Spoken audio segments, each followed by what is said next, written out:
Hello, good evening. Hey, how are Hello, you? Jens. Can you hear me? I can hear you fine, yeah. Yes. Yeah. Me too. Me too. Now, very nice to meet you. But Vasilis, is that how I say your yeah, name? yeah, you pronounced perfectly. Vasilis, as you said. Beautiful. What does your name mean? Uh, I Have don't any know. meaning? It's just a Greek name. Oh, okay. It's a Greek Orthodox, so there are a lot of Russians, Greeks who are called like this. Right. Have you ever heard my name before? No, and I was trying to pronounce it. It's like Jethro. Jethro. So it's G, no Y. Okay, Yes, Jethro. yes, Yeah, yeah, yeah. yeah, Oh, yeah. well, very nice to meet you, and thanks again for coming on the podcast. Uh, no, it's my pleasure. I've wanted to talk to you for a long time. Maybe it was a year and a half ago, or maybe a year ago. We thought, Yeah. Last year we had this thing with tax, no, with Swift because hmm, we had a contract with Big and there were some, yeah. Yeah. some things from the team, so it was not possible. But now Yeah. it's my pleasure Yeah, joining great. you. Well, why don't we start with give our listeners, Vasilis, maybe a bit of a background on what you do and as a coach and your background, so people can get a bit of an idea of your role in the sport of world tour cycling. Yeah, I'm coming from Greece, which is not a cycling tradition country. So I think my story is a little bit weird compared to the other coaches from Central Europe. So I was the first Greek rider who became professional back in 2000 with an Austrian team called Volksbank. So I stayed there in Austria for 6 years, from 2002 till 2006. Then I came back to Greece. I joined the Conti team in Greece, and after I finished my career, I immediately joined the national team as a coach.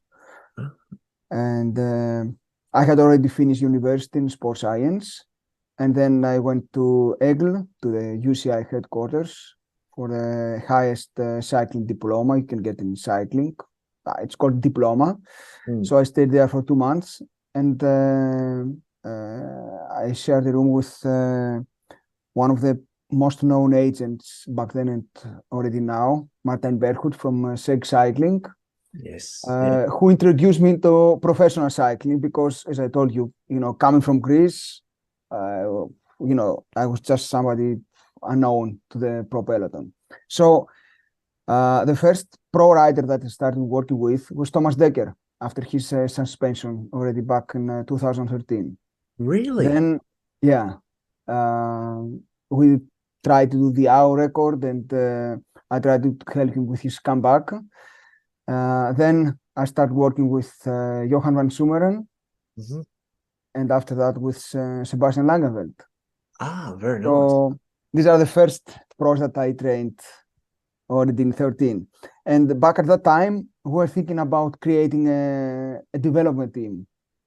So suddenly one day before Liège-Bastogne-Liège of 2013, when Dan Martin won, and Dan Martin was a client of Seg Cycling, I sit down with Martijn and his brother Eko Berghut from Seg Cycling, and who said, okay, what do we need to start our own development team in order to develop riders the way that we think it's best for the world of teams.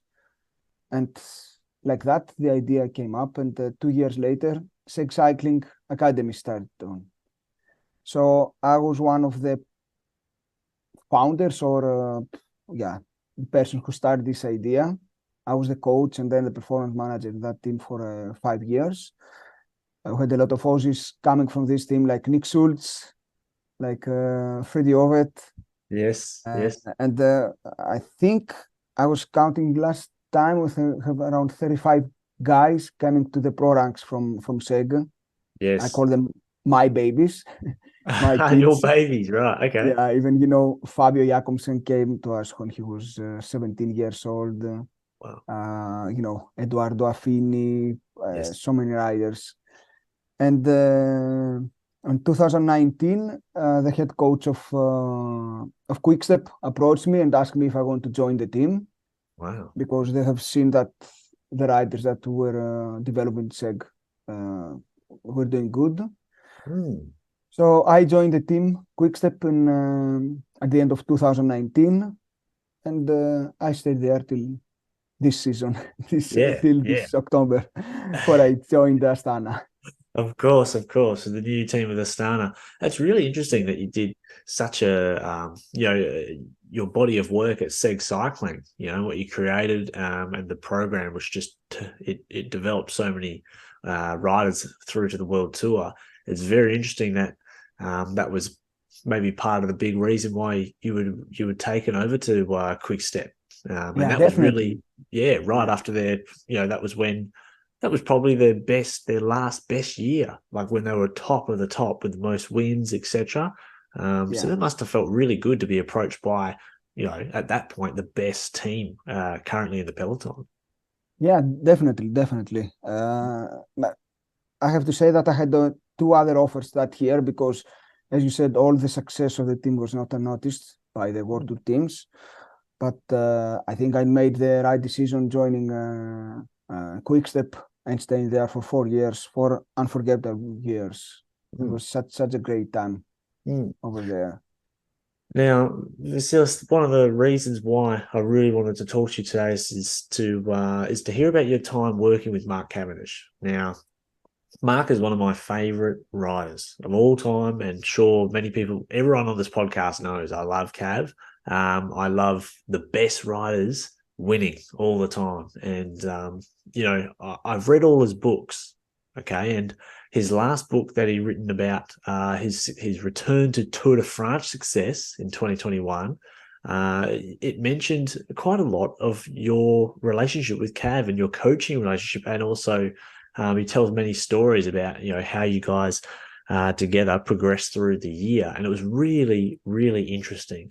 And ever since I read that book, that's when I first contacted you because I thought, I just want to find out more. And I guess what I wanted to start with was when Cav joined Quickstep once again in 2021 or at the start. What was your first, I guess, sort of impressions as him back then? As an athlete, when you were given the reins, they said, right, you're going to be coaching Mark Cavendish, maybe Brian Home made that decision or whoever did. What were your first impressions of his current sort of physical condition? So yeah, you're right. So Mark joined the team late in December. And by that time, everybody was asking. There were 4 coaches at the team back then. So we were discussing between each other, and everybody was like, "Oh, Cavendish is coming. Who's gonna take him? He's gonna be a little bit not the easiest guy to work with." And Mm. then Brian Horn came with the idea, "Vasi, you should take him. I think you're gonna do great together." So I was a big fan of Cav, of course. He was a great athlete. He Yeah. was the guy who was winning everything, but apparently for some reason hasn't won anything for the last 43 years. Yeah. So I just took it as a challenge. I think it's already in the book. Mark has already said about our first meeting in the camp. I just took him in my room and I was really straight to him. I just told him, I think you are a great rider. You had some bad luck last years. Let's try to do something different from what you've been doing so far. Let's try to work my way.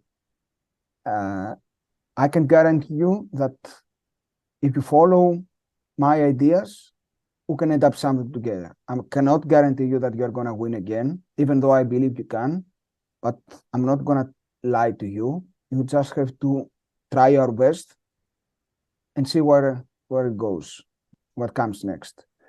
And during our conversation, I was explaining to him because I had already had a look at his data from the previous years and about his power profile and the sessions that he was doing in the last 3 years.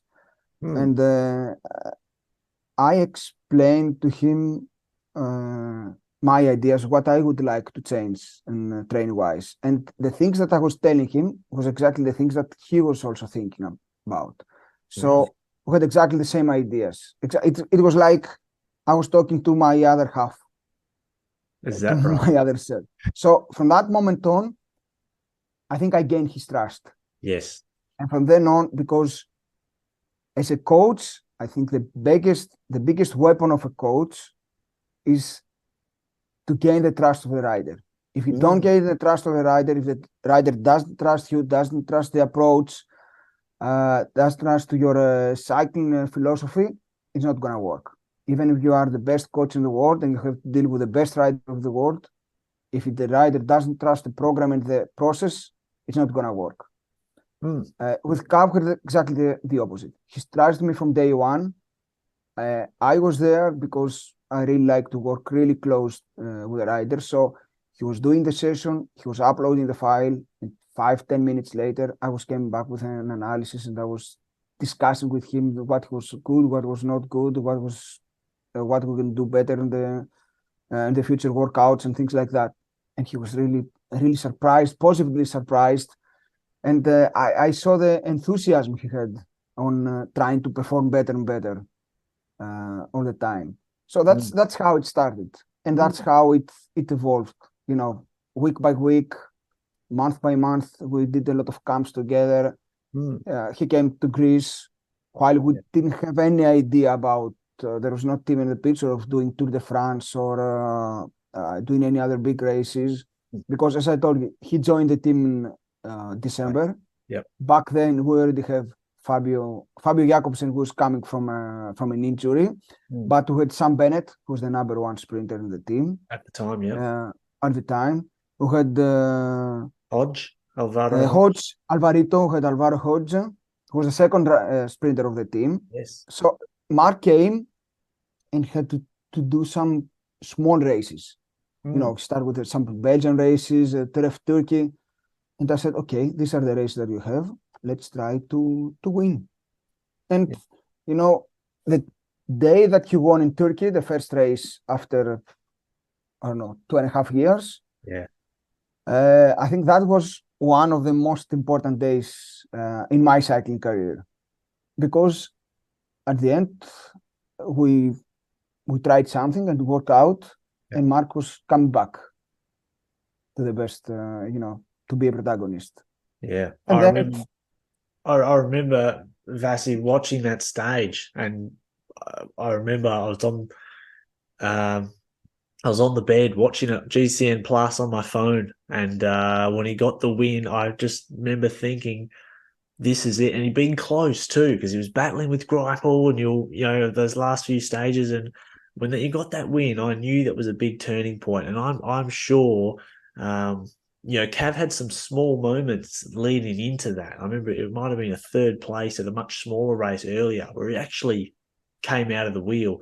But when he got that victory, that must have been so important, and almost, I guess, a confirmation that all the training you were doing, is working. yeah, exactly.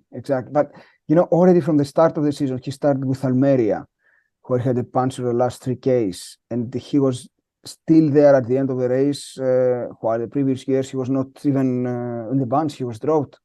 He was fourth in races in Belgium. He was Yes. finishing races in Belgium with a bunch, while the years before he was struggling. He was either with Gruppetto or he was a DNF.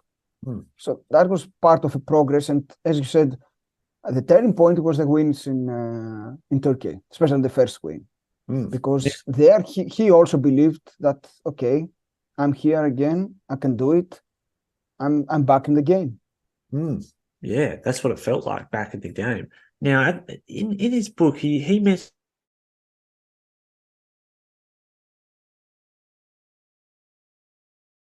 moments that you were interested in training, doing more sprinting, more sustained power work, more capacity work, getting that top end power back.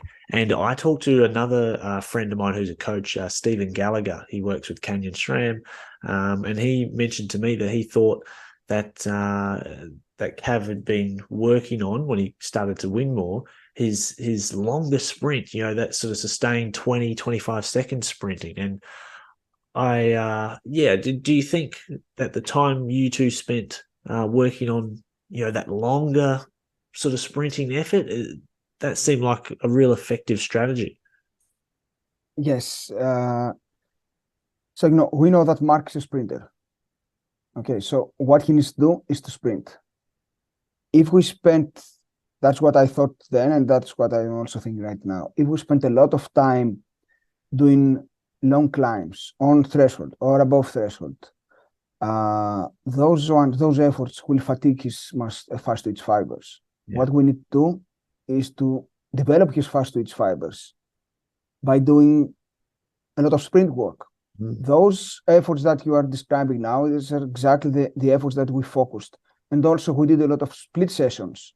We did 2 or even 3 sessions per day sometimes. We replicate the work that the sprinters do at the track.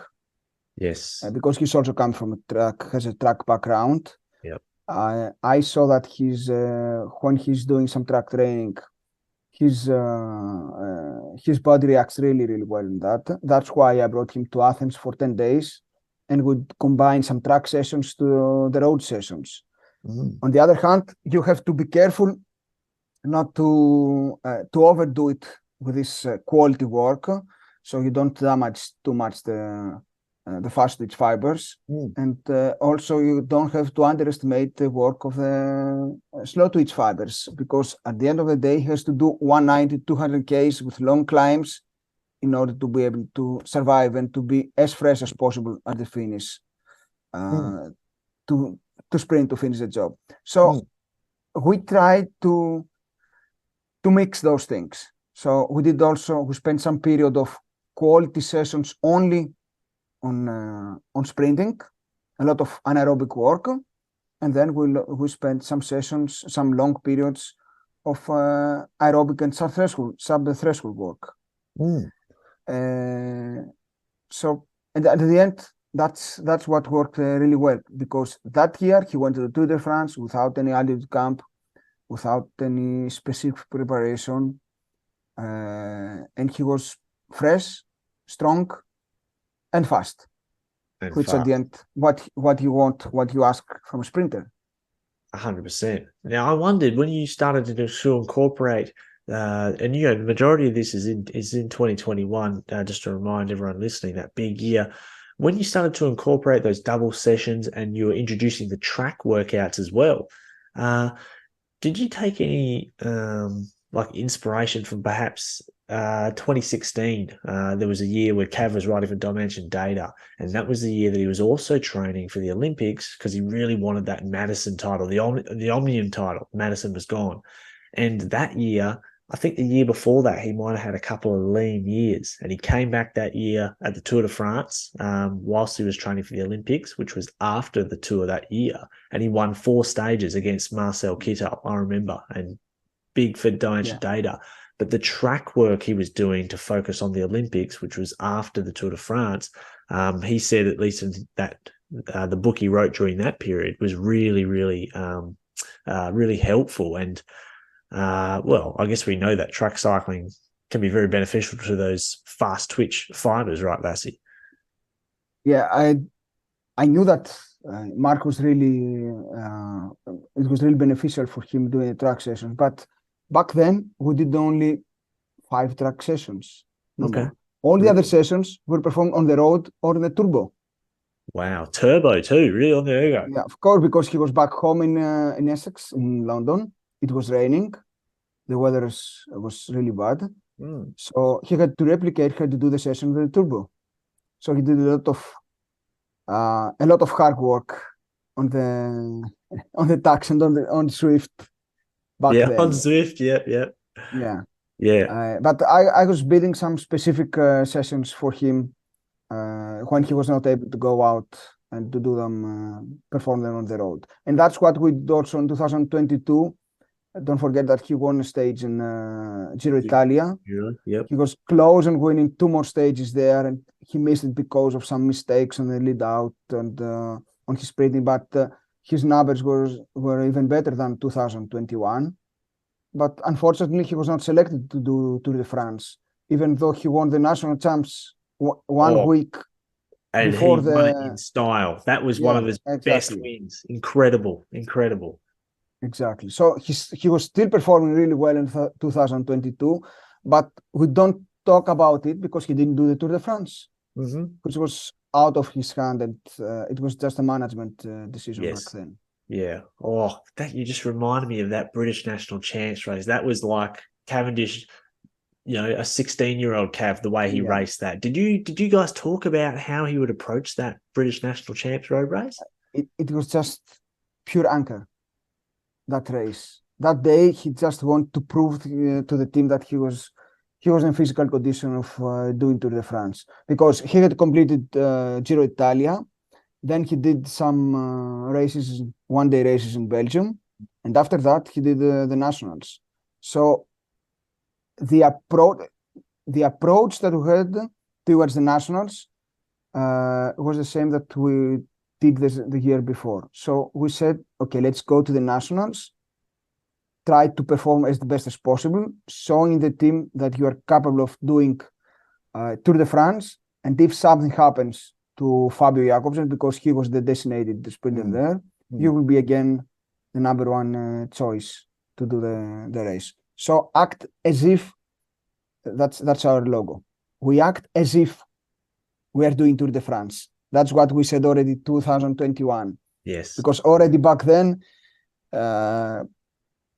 it's already on the book, it's already on the documentary. Yeah.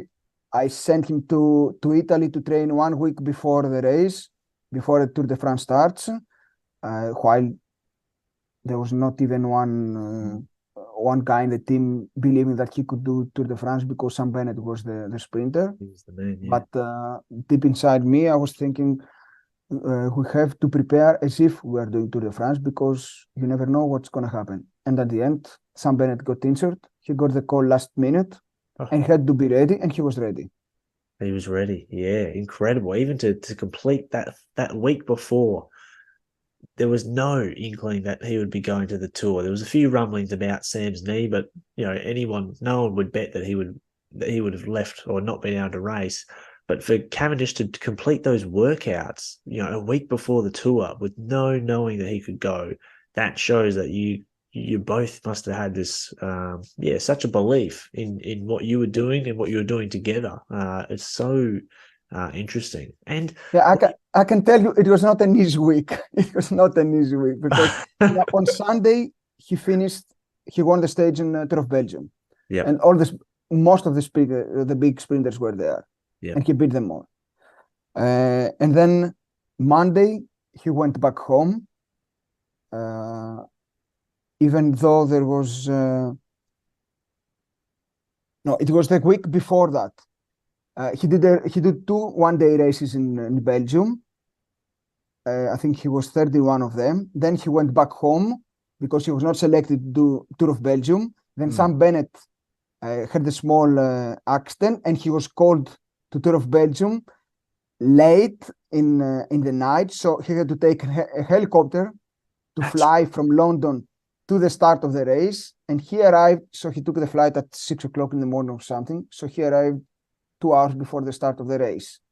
He did Tour of Belgium. He won a stage there. yep. And then he was sent back home because Sam Bennett his injury was going well. So the team decided that Sam goes to the Tour, and even Patrick Lefebvre told him that you're not going to the Tour. Yeah, and then when I told him go to Italy because I had to assist the team in another national champ. It was the week of the national champs, so I had to assist some other riders in another country. Otherwise, he would have been in Greece with me, working together. So I told him, go to Italy and let's train as if you are as if you are going to do Tour de France. That was mentally hard for him. yeah. For his wife, I got a really hard time from Peta, from his wife, and she was right because that was the only time that they can go on holidays. Yeah. Because after a week later, we were supposed to go to an altitude camp in Livigno with the team. Right. So that was his easy week. But I insisted of going to Italy. I made the plan for him, and not an easy plan, just to be ready. And at the end, on Saturday morning, he got the call 1 week before the Tour de France that you have to go to the Tour. So imagine if he had gone on holiday. holidays. Yes. Oh, So it was, I don't know, it's a coincidence. It was a feeling. It was a karma, something karma. Yeah. that led us both continue our job. Yeah. And it's incredible. And geez, that first stage that he won, I mean, I remember watching, I think he missed the first one, didn't quite work out. And I was glued to my screen, sitting right here, glued to it. And the feeling when he won that first stage, which is stage 4 from memory, and just returned, I remember the look on his face. For you, Vasi, that must have felt incredible. And I'm not sure you were there. You might not even been there. No, I was in Livigno with a team. We had an archery camp with a team, and I was watching alone in the room. And you can imagine what happened, eh? Yeah. Yeah. I want to cry like a baby, mate. Yeah. It was, that was really special, really special. Yeah. But had also an exceptional team around him. He back did. Then. He had incredible belief in him as well from an entire team. Julian helping with the lead outs. Morcu as well. Ballerini, Ballerini was there. Askren was there. Cataneo was there. Everybody working for him. Yeah, I remember that turn. It might have been a second stage win, or it could have been the first, but it was that big pull from Julian.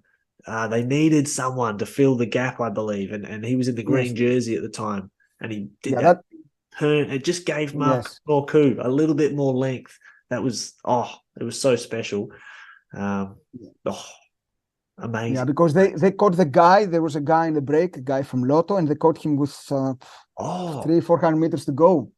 Yes, that day. Right. That was the fourth stage. Yeah. Who was it? And if Zillian didn't do the pull, I don't think that they could have done it.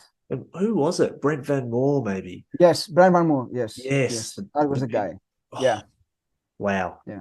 Geez, I could watch that again right now. I could watch it. I'm getting so excited. So I don't want to keep you too long. I've got a couple more questions. We mentioned at the start of this episode, it's great to see that Cavendish is just going to give it one more year. Deserves it. He was in shape this year.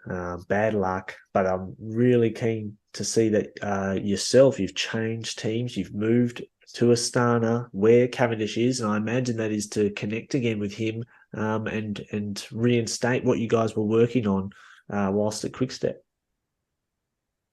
It's funny because everybody thinks that I went to Astana because Cav continues. The reality is that I was approached by Vinokurov in July during Tour de France. So back then, we all knew that Mark would stop and he would just finish a career at the end of this year. There's not even a discussion about continuing. He held a press conference. He announced his retirement. Yeah. So Vinokurov just called me and said, I'm going to change something in the team.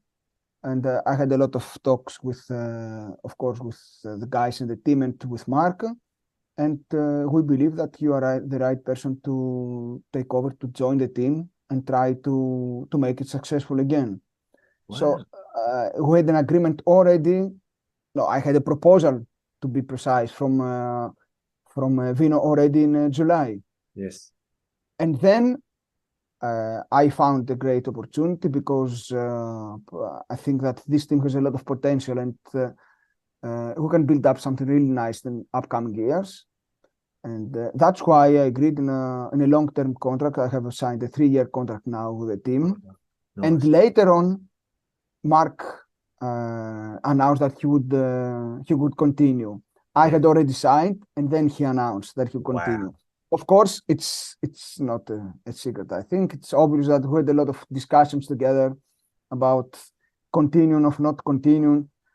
Wow. Of course, I tried to persuade him to continue. Didn't we all? In a way. Yeah. It must have been a hard decision for him to continue, not just from a sporting side of things, but, just from his family, And I remember watching his documentary that came out on Netflix, well, I think it was after the tour. It might have been before. Incredible watch, but that kind of gave you it painted the picture a little bit on, how yes, the riders are racing all the time, but it also shone a light on, um, the challenges it can bring to the family back home. And so I imagine it would have been a tough decision for him to continue. But I'm glad he's going to give it one more go. Um, I moving to Astana for you, external to the Cav reasons, Vasi, it's almost like you're back at Seg, because Yeah. you've got Yes. a blank canvas, don't you? In a way. Exactly. That's what feels like.